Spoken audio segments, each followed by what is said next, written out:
Bonjour à tous. Merci de nous rejoindre pour cette conférence. Conférence qui va tourner autour d'un produit sur lequel on a pas mal déjà communiqué autour du groupe Intuis. J'avais brièvement présenté l'année dernière à Energy Meeting déjà. Une présentation bien plus détaillée à Interclimat au mois d'octobre. Sauf qu'aujourd'hui, je suis accompagné de Thomas Lemerle de Pouget Consultant, puisque outre le fait de vous parler du produit, c'est surtout son intégration dans les moteurs de calcul à la fois dans le neuf et dans la rénovation, dont on voulait discuter. Et pour ça, on a fait appel à Pouget parce que c'est des experts dans le domaine. Bonjour à tous. Excusez-moi pour l'essoufflement, combo SNCF plus RATP, j'ai fait mon sport du matin. Avant de parler rapidement du Z7, je voulais faire très rapidement, très succinctement, parce qu'on a beaucoup de choses à se dire, mais une présentation du groupe Intuis. Donc voilà quelques chiffres avec 6 usines en France, vous voyez quand même très majoritairement au nord de la France, totalement au nord de la Loire. 1 millier de collaborateurs, plus de 200 millions d'euros de chiffre d'affaires. Et surtout, le point qui m'intéressait, c'est sur la colonne de droite au milieu, les 130 brevets. Le Z7 est complètement né de ça, de la volonté du groupe, non pas d'avoir les meilleurs produits, mais d'avoir les produits qui répondent le mieux au marché, et donc souvent qui n'existent pas encore. Et il faut les créer. Et quand on crée, forcément, il faut protéger et travailler avec des brevets. Voilà, c'était une très rapide présentation. On aurait beaucoup plus de choses à vous dire une fois passé sur le stand, mais on va pouvoir rentrer vraiment dans le dur du sujet. Donc pour vous présenter un petit peu le Z7, le Z7 c'est une pompe à chaleur individuelle triple service. Ce qui veut dire triple service, on va faire chauffage et rafraîchissement par le vecteur air, donc travailler l'air soufflé. On va faire de la production d'eau chaude de la même façon qu'un chauffe-eau thermodynamique. Et on y reviendra juste après. On a la possibilité de travailler le rafraîchissement passif, donc un rafraîchissement sans consommation additionnelle. Je vous expliquerai juste après comment ça fonctionne, pour améliorer le confort sans que ça coûte plus cher.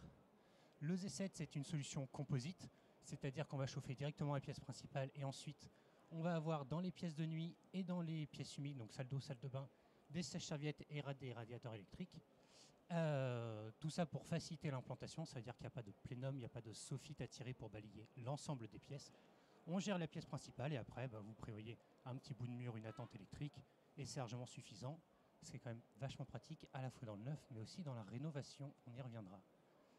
C'est un système sans aucune unité extérieure, donc ça va fonctionner comme un chauffe-eau thermodynamique. On va avoir un conduit d'amener d'air, un conduit de refoulement d'air, tout ça en diamètre 160, conduit isolé, vraiment ce que vous avez l'habitude de voir sur les chauffe-eau thermodynamiques, à ceci près qu'il y a la possibilité de raccorder plusieurs essais sur un seul et même conduit collectif, un peu comme ce qui peut se faire sur les chaudières, individuelles, avec les systèmes 3CE, encore une fois pour faciliter l'implantation, cette fois-ci quand même plus dans le neuf, c'est plus rare dans la rénovation que le cas se présente. Et enfin, le Fluidair 290, il y a encore de ça 1 ou 2 ans, je vous en aurais parlé en long, en large, en travers. Aujourd'hui, c'est la star des différents salons. Donc voilà, les principaux points à nommer quand même, c'est que c'est un fluide naturel, donc sans HFC, hydrofluorocarbures, ce qui fait qu'on est totalement en conformité avec la F-gaz. C'est un fluide dont le poids carbone est à 3,3 kg de CO2. C'est quasi le fluide le plus bas en termes de poids carbone. Il y a d'autres avantages, notamment sur la production d'eau qu'on n'abordera pas ici, mais c'est ce qui fait que, comme je dis, c'est le fluide star aujourd'hui, et c'est pour ça que c'est un fluide qu'on travaille depuis à peu près une quinzaine d'années, parce que, voilà, justement, il était particulièrement intéressant. Ça, c'est un petit balayage assez rapide. Au niveau des modes de fonctionnement, on a donc, en partant de la droite, basiquement le chauffe-eau thermodynamique. On prend l'énergie sur l'air extérieur qu'on vient transmettre à la cuve, et forcément l'air ressort un petit peu plus froid. Ça, c'est un chauffe-eau thermo, basiquement. Ensuite, vous avez le chauffage par vecteur air, donc c'est la PAC RR que vous avez l'habitude de voir. On prend l'énergie sur l'air extérieur, on la capte et on la transmet à l'air du logement. Idem dans l'autre sens pour le rafraîchissement. On prend l'énergie sur l'air du logement, on la transfère à l'extérieur, ce qui fait que l'air du logement est rafraîchi. Jusque-là, rien d'extraordinaire. La grosse particularité, c'est en bas à gauche, la notion de rafraîchissement passif. Quand on a besoin de produire de l'eau chaude, et qu'au même moment on a besoin de rafraîchir le logement, plutôt que d'aller chercher l'énergie pour produire l'eau chaude à l'extérieur, pourquoi ne pas aller la chercher dans le logement? Donc on prend l'air du logement, on capte l'énergie dessus, on transfère cette énergie à la cuve, du coup on chauffe la cuve et au passage on rafraîchit l'air du logement et donc on amène le confort. Et c'est pour ça que je parlais de sans consommation additionnelle, puisqu'en fait pour produire ce rafraîchissement, l'intégralité des consommations, vous les auriez déjà eues en produisant de l'eau chaude par l'air extérieur. Voilà, donc c'est vraiment, outre l'aspect sans unité extérieure, la grosse spécificité du Z7, ce qui le rend très intéressant, évidemment sur la zone H3, puisque c'est quand même la zone où on a le plus de problèmes aux alentours des degrés heure en RE20. Et ça, je pense que Thomas va en parler un petit peu, mais aussi dans le reste de la France, parce qu'après tout, gagner du rafraîchissement gratuitement, même moi qui habite en Normandie à Rouen, l'été, ça m'intéresse. Alors, les caractéristiques. On va avoir une cuve inox de 200 litres. Avec les 200 litres, on va être capable de produire environ 660 litres à 40 degrés par jour. Donc ça, pour le CS, ça va couvrir le T5, voire même le T6 dans certaines configurations. L'autre point, je l'ai dit, c'est inox, acier inoxydable, c'est-à-dire qu'on n'est pas dépendant de l'entretien d'une anode, et on a une durée de vie qui est prolongée. On a testé la cuve sur une durée de vie de 15 ans, et je dis bien testé, ça veut dire qu'on sait qu'elle va durer 15 ans, elle peut largement durer plus aussi. Niveau rentabilité et durée de vie de matériel, c'est pas du tout négligeable de travailler sans anode. Ensuite, on va avoir un fonctionnement qui va être adaptatif, c'est-à-dire qu'on va avoir un compresseur qu'on va pouvoir moduler selon le besoin, et un ventilateur aussi dont on va pouvoir moduler la vitesse selon le besoin. Tout ça pour vraiment, d'un point de vue acoustique, s'approcher au plus net du besoin réel et ne pas avoir une machine qui va tourner trop vite, donc trop bruyamment, pour le logement. Et malgré tout, on va pouvoir gérer un fonctionnement 100% thermodynamique jusqu'à moins 15 degrés extérieur, ce qui veut bien dire qu'à part en très haute altitude dépassée du 1800 mètres, partout en France, vous pouvez installer le Z7 et il sera fonctionnel. Et enfin, comme on travaille tout simplement sur l'air, on vient faire de l'air soufflé, ça veut dire qu'on vient capter l'air, donc il faut protéger les échangeurs des impuretés de l'air. De base, on a un filtre dit G4 dans le Z7, qui est un filtre standard, mais il peut très bien être ajouté un filtre dit F7, qui va filtrer les microparticules. Et donc, du coup, au lieu d'être 4 en 1, on va avoir un système 5 en 1, ECS, chauffage, la clim, le rafraîchissement actif, le rafraîchissement passif dont je vous parlais, et si vous mettez le filtre F7, le traitement de la qualité de l'air. Avec le R290, on a donc, on l'a dit, la conformité F-gaz et le gros impact négatif sur le poids carbone d'un point de vue RE. Ça, je vais en parler. On a un système qui a 34 dB ou moins à 1 mètre à pleine puissance. Généralement, les chauffe-eau thermodynamiques, c'est plutôt aux alentours des 40 dB et les packs RR plutôt aux alentours des 60 voire plus. Le confort avec la cuve inox de 200 litres, la qualité de l'air qui peut être traitée et aucune unité extérieure. Donc pas de question de est-ce que je le mets en façade. Ah non, je suis sur une architecture protégée. Bon bah alors je vais le mettre sur la toiture. Ah non, le PLU me l'interdit. Ou alors il faut que je fasse une déclaration à ma municipalité. Et en plus, qui dit pas d'unité extérieure, dit pas de maintenance sur cette unité, pas de contrôle des liaisons fluides, et donc des coûts de maintenance et d'entretien forcément réduits. Alors, on va maintenant un petit peu plus situer le Z7 dans son environnement, et donc dans le logement. C'est un produit qui va s'adapter à tout type de logement, que ce soit la maison individuelle pour chauffer la pièce principale, et du coup, comme les poêles à bois, on va indirectement chauffer les chambres, dans le neuf ou dans la rénovation, puisqu'il suffit simplement de trouver un petit espace, un placard de 800 par 800, on en parlera tout à l'heure, ou dans le logement collectif, dans la rénovation pour les mêmes raisons, ou dans le neuf grâce au conduit collectif. Alors, pour le positionner dans le logement, je reviens sur ce que j'ai dit, c'est une solution dite composite. Donc on va chauffer directement les pièces principales et indirectement la chambre, tout simplement par diffusion de chaleur, par les mouvements d'air, par la vie dans le logement. On va avoir de quoi, au niveau puissance, couvrir les besoins de 100% des 60 mètres carrés d'un logement T3 en neuf. Grosso modo, c'est aux alentours des 2 kg, 2,5 kg. Sachant que, comme on ne souffle pas directement dans la chambre, on n'a pas à gérer la question du bruit dans la chambre. S'il y a des Méditerranéens dans la salle, ils savent qu'eux, ils sont habitués à avoir de la clim qui gère dans les chambres. Pour tout le reste de la France, le bruit d'air dans la chambre, c'est un gros problème qui peut très vite gérer de l'inconfort, même si c'est extrêmement silencieux. Nous, on évacue ce problème-là, on met un radiateur, ce qui permet aussi de gérer chaque chambre à la température qu'on souhaite, s'il y a des différences de température entre les enfants et les adultes, par exemple, ou même de personnes qui n'aiment pas les mêmes températures la nuit. On positionne le radiateur, on n'a pas de bruit dans la chambre, et évidemment, on peut gérer tout ça par la plateforme, l'application Intuis Connect, si l'intégralité des équipements vient de chez nous. Le placard, c'est un placard de 800 par 800 puisque le système fait 630 mm au maximum. Donc c'est un placard qui reste relativement standard. Sachant que dans le placard, vous le voyez sur l'image, on va gainer les conduits vers des grilles.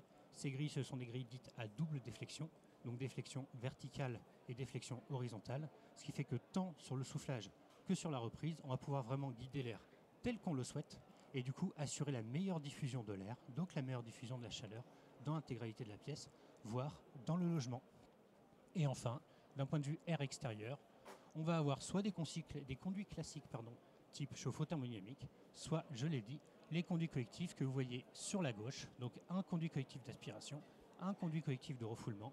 L'intégralité se fait sans ventilateur additionnel, puisque ce sont les ventilateurs des E7 qui vont permettre de faire en sorte que chaque équipement ait bien le débit qu'il souhaite, et après il suffit simplement de dimensionner les conduits selon le nombre d'équipements et la perte de charge qu'il y aura à vaincre.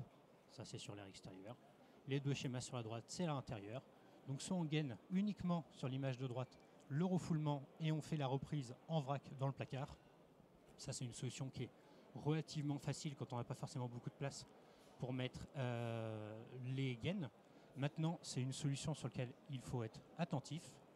Au niveau de la grille, cette grille, c'est une ouverture dans la porte, ce qui veut dire que le bruit dans le placard peut venir se diffuser au travers de la porte. Donc il faut être attentif au choix de la grille et aussi, c'est important, à la façon dont la grille est posée. Il faut bien que la grille soit posée correctement pour être sûr que l'intégralité du flux et donc du bruit passe au travers de la grille et qu'on n'a pas de problème de diffusion de bruit dans le logement. Sinon, la configuration dont on est sûr, c'est celle du milieu.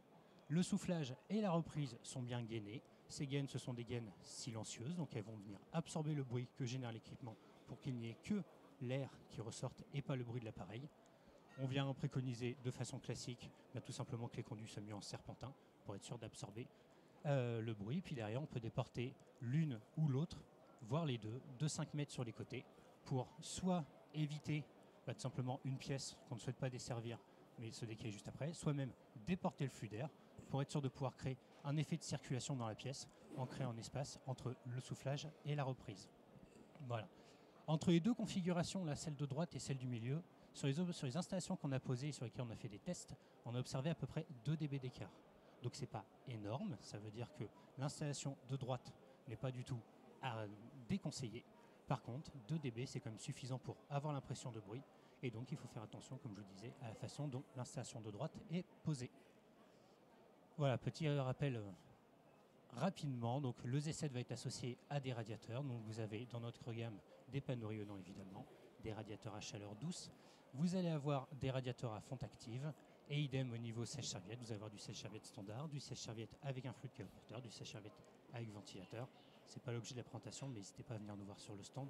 On pourra en causer beaucoup plus longtemps. Et pour finir, si on partit avant de laisser la main à Thomas, la question de l'acoustique, forcément. Alors on va commencer par voir ce que disent les textes.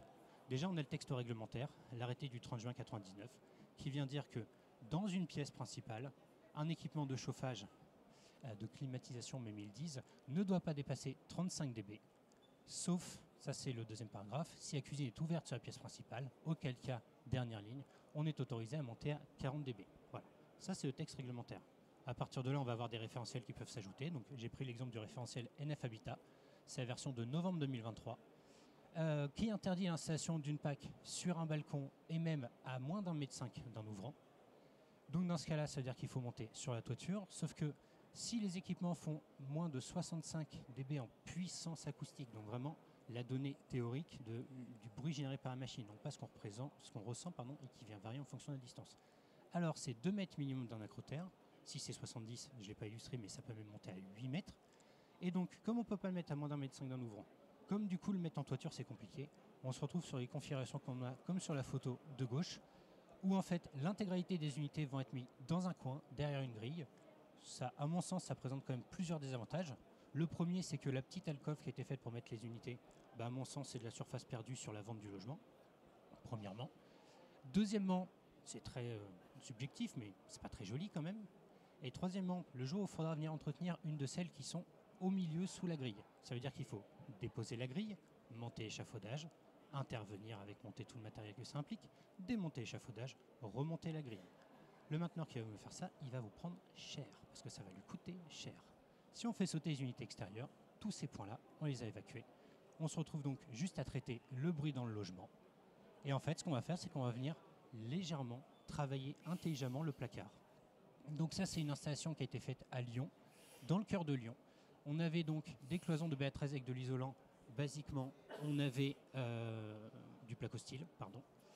On avait une porte standard, donc non acoustique, simplement avec un joint d'étanchéité pour bien traiter le problème de bruit. Et enfin, les silencieux qu'on fournit, donc les gaines que vous voyez juste au-dessus, ça c'est pas des équipements ajoutés, ça fait partie du package qu'on vient fournir. On avait un objectif, comme je vous l'ai dit, de 40 dB. Pour rappel, 35 autorisé à 40 puisque la pièce principale est ouverte sur la cuisine. Dans un cas comme dans l'autre, les relevés obtenus à 1 mètre du placard étaient à 34 dB, donc très largement conformes aux exigences. Et vous voyez, ça c'est pas un placard qui est acoustique à proprement parler. 2 cloisons de BA13, une porte standard et un joint d'étanchéité, c'est pas quelque chose qui coûte très très cher à faire. C'est pour ça que je vous dis, il faut penser intelligemment le placard. Évidemment, on ne va pas le mettre dans la pièce principale. Évidemment, on ne va pas mettre juste des plis de cloison de bois. Mais avec quelque chose de pas très cher, on se retrouve avec un système extrêmement pertinent, extrêmement performant acoustiquement et qui ne crée pas de gêne, tout simplement visuelle aussi, et d'implantation sur le bâtiment.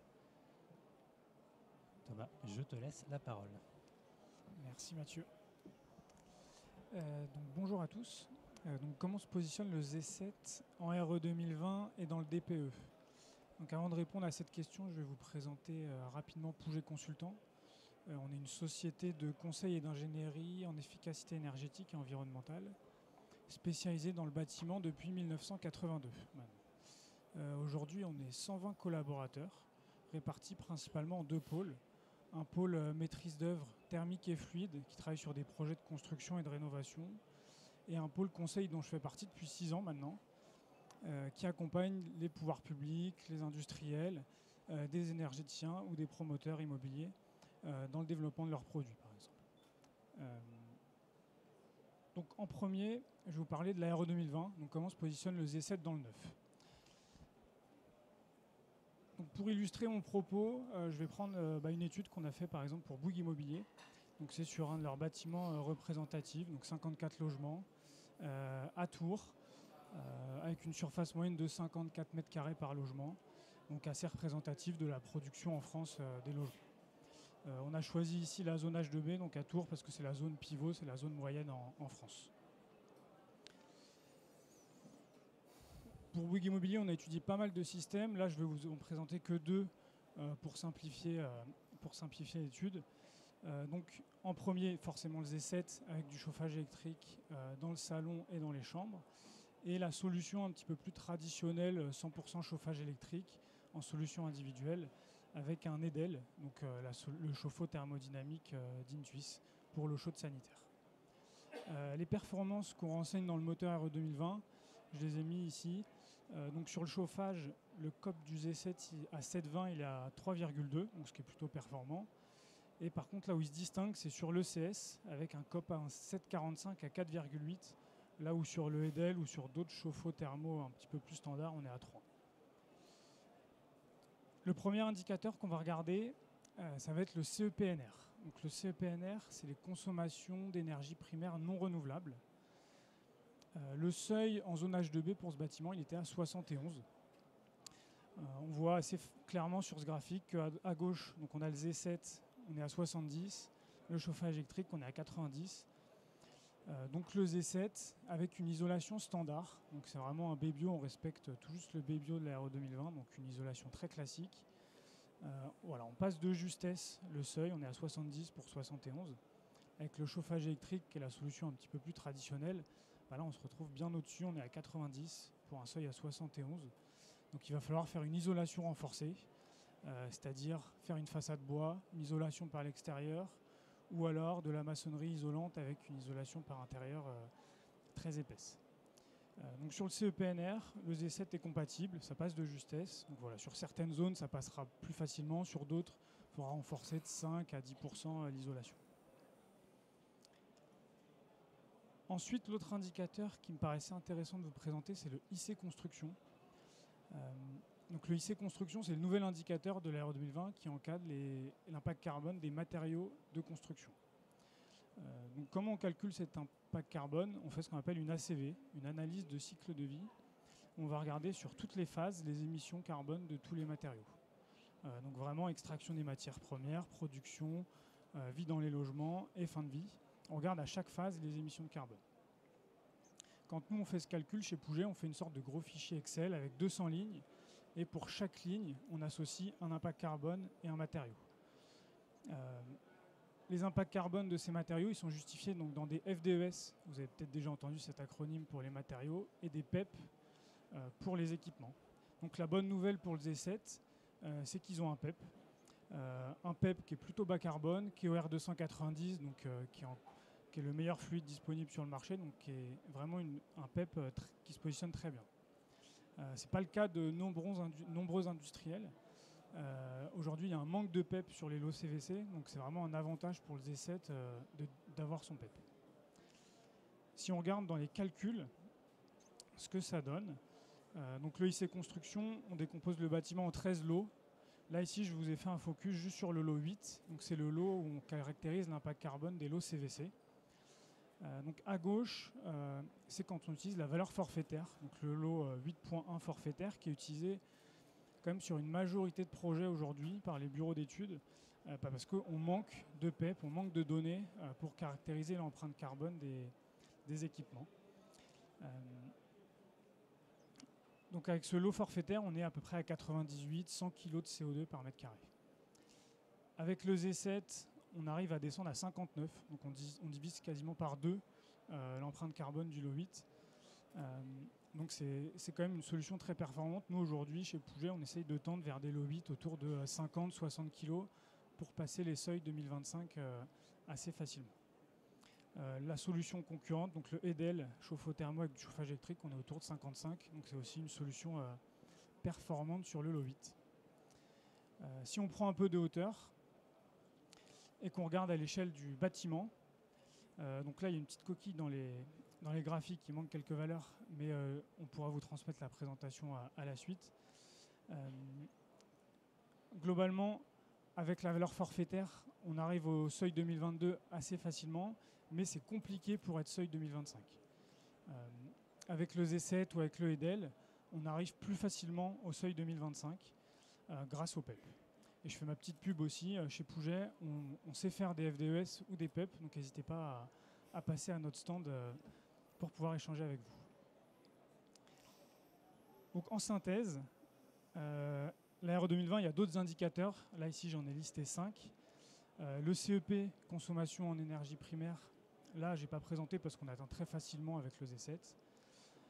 Pour le CEPNR, je vous l'ai présenté il y a quelques slides, on atteint de justesse le seuil, mais ça reste compatible. Le IC Énergie 2025, ça pareil, je ne vous ai pas présenté. L'IC Énergie, c'est l'impact carbone des consommations d'énergie. Le Z7, c'est de l'énergie électrique thermodynamique, donc c'est bas carbone. Là, on atteint le seuil 2025 très facilement. Le IC Construction, faut valoriser le PEP qui est bas carbone. Ça permet d'atteindre les seuils 2025 plus facilement. Et Mathieu en a parlé aussi tout à l'heure. Sur la zone H3, ça peut être compliqué des fois de respecter les degrés heure. Donc avec le Z7, on peut faire un titre 5 opération pour baisser d'environ 400 degrés heure. Et donc ça permet de passer plus facilement les seuils de degrés en zone H3. Donc ça pareil, c'est un accompagnement qu'on propose chez Pouget et on commence quelques titres 5 opérations avec Intuis en ce moment. Et je me permets pour compléter, pour donner un ordre d'idée à ceux qui ne l'ont pas, le seuil maximal dans toutes les régions sauf la Méditerranée sur les degrés heure, c'est 1250. Le seuil autorisé pour la Méditerranée, c'est 1650. Donc un gain de 400 degrés heure. Si je fais un calcul rapide, c'est entre 25 et 33% de gagné juste avec ce titre 5. Donc si vous avez des cas de figure, vous êtes coincé, n'hésitez pas à nous solliciter, soit nous, soit Pouget, et puis on regardera ça ensemble. Excuse-moi Thomas. Merci pour la précision. Et du coup, en rénovation, donc je vais faire plus rapide. Donc là, j'ai pris un bâtiment, un logement plutôt, un logement T3, 54 mètres carrés à Paris, qui de base était en étiquette E, donc avec du chauffage électrique, ballon SS électrique, donc voilà, pas très bien isolé en étiquette E. Ensuite, j'ai juste changé le système, j'ai mis le Z7 et on arrive étiquette C. Donc voilà, le Z7, il faut estimer à peu près une gain de 2 étiquettes de DPE. Et on peut imaginer qu'en faisant une rénovation globale, mettant de l'isolation, changeant les fenêtres, la ventilation, on puisse arriver facilement à étiquette A ou B avec le Z7. Donc en synthèse, le Z7 c'est compatible avec l'ARE 2020, très performant sur de nombreux indicateurs. Et pour la partie DPE, on peut gagner 2 étiquettes environ. Mathieu, je te laisse continuer sur les retours d'expérience. Non, c'est pas bon. Je te remercie. Ce qui était intéressant à compléter, c'est que du coup, comme vous l'avez vu, à la fois sur le poids carbone, on est très similaire à du chauffe-eau thermodynamique et non pas à de la PAC. Et sur l'implantation, donc la comparaison qu'on a fait tout à l'heure sur Innovation, c'est pareil, c'est pas beaucoup plus compliqué à implanter qu'un chauffe-eau thermodynamique, sauf que c'est 2 classes de gagné. Maintenant qu'on a parlé du produit dans la théorie, on va vous montrer un peu des retours d'expérience. Donc celui-ci, vous en avez peut-être déjà entendu parler. C'était un dossier de 17 logements à Merville, donc en région toulousienne. Ce n'est pas le premier Z7 qui a été livré, mais c'est le premier projet qui a été livré 100% équipé en Z7. Ça a été piloté par le groupe XF à destination de logements sociaux. Donc déjà pour commencer, merci à eux de nous avoir fait confiance. Et merci à eux de me permettre de les paraphraser. Les atouts qu'ils ont relevés. Donc le premier objectif, c'était de préparer l'avenir en sortant du programme classique d'énergie gaz. Donc rester sur leur bâti classique, mais changer l'énergie. Le deuxième, c'était être conforme à la réglementation R20 et au futur seuil. Ça, grâce à Thomas, on a vu que c'était fait. Ils avaient des questions sur les attentes sur l'intégration dans le logement et le confort dans le logement. Retour d'expérience, c'est une solution compacte et complète puisque les dimensions du placard sont standards, les gaines aéroliques, c'est du standard chauffe-eau thermodynamique, et les puissances électriques, c'est pareil, c'est du standard, on n'a pas besoin de passer sur les puissances électriques plus élevées que ce qu'on devrait. Et là, cette fois-ci, je ne vais pas paraphraser, mais je vais citer l'atout supplémentaire. La certification Origine France Garantie répond à notre volonté de privilégier les acteurs de l'économie locale et a permis l'acceptation de la solution. Voilà, donc c'est un retour qui me paraît très intéressant parce que, en fait, ce qu'ils notent là-dedans, c'est que c'est facile, c'est fait. Voilà, il y avait juste à le penser au début et en fait, le logement aujourd'hui tourne. Ils ont été livrés aux alentours de septembre-octobre aux résidents. Et j'ai envie de dire, pas de nouvelles, bonnes nouvelles. Et pour le reste des opérations, que ce soit celles qui ont été finies ou celles qui sont en cours de chantier, on va avoir en raccordement individuel 8 logements en Vendée qui ont été finis. Et d'ailleurs, le bâtiment jumeau est en train de commencer. On va avoir en région lyonnaise 11 logements. Ça, c'est celui qu'on a vu tout à l'heure sur les photos à propos de l'acoustique. Avant-dernière ligne, je me suis trompé. À mes yeux, c'est en région lyonnaise aussi. Donc, ce n'est pas 59, mais 69. Et cette fois-ci, c'est 58 logements. On en a livré 2 pour faire les appartements témoins qui sont démarrés depuis décembre. Et le promoteur fait visiter ces 2 appartements et est très satisfait des retours. Et ensuite, voilà, vous en avez plusieurs. Donc vous avez dans le nord de la France, à Abbeville en Picardie, à Vambrechy, à Seclin dans le nord. Et on va redescendre près du Soleil, à Mirval dans l'Hérault. Donc voilà, ça commence à faire un bon nombre de chantiers qui aujourd'hui sont quasi finalisés. Et puis forcément, tous les autres qui viennent s'additionner. Merci beaucoup de nous avoir suivis, merci de nous avoir écoutés et on est à l'attente de vos questions.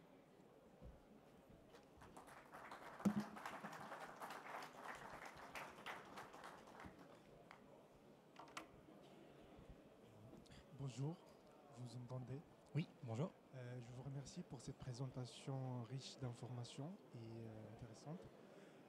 J'ai une question à propos de l'eau chaude sanitaire. On sait que l'eau chaude sanitaire demande une température plus élevée par rapport au chauffage basse température. Je veux savoir comment votre Comme système produit. Votre système assure la température élevée de l'eau chaude sanitaire. Merci. En fait, c'est pour ça que j'ai fait la comparaison tout du long avec le chauffe-eau thermodynamique. C'est que c'est vraiment le même principe qu'un chauffe-eau thermodynamique. Donc vous allez avoir la pompe à chaleur en partie haute sur la tête. Hop, si je fais quelques retours en arrière, et puis pour ça, je vais continuer à expliquer. Qui va venir chauffer la cuve. On peut chauffer en 100% thermodynamique jusqu'à 60 degrés avec l'échangeur et avec le R290. Et on va pouvoir chauffer jusqu'à 65 avec un appoint électrique si c'est souhaité. Mais voilà, comme je disais, c'est 60 degrés en 100% thermodynamique. J'ai une petite coupure, je ne sais pas si c'est normal. 60 degrés en 100% thermodynamique, comme un chauffe-eau thermo en fait. Bonjour et merci pour cette présentation. On a parlé beaucoup des performances de la machine. Ça coûte combien?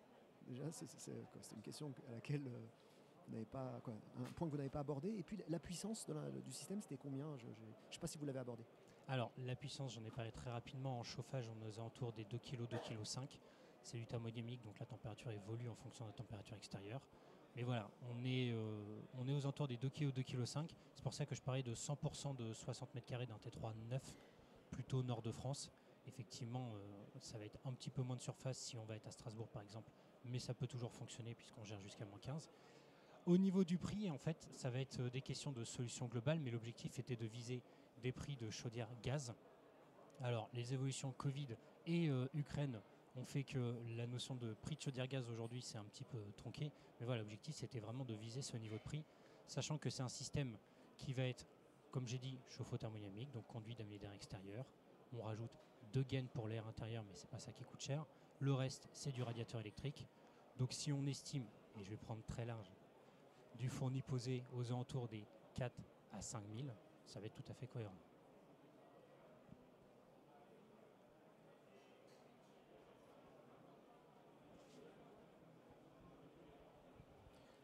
Bonjour, Pascal Vaudenbuch, Vilogia.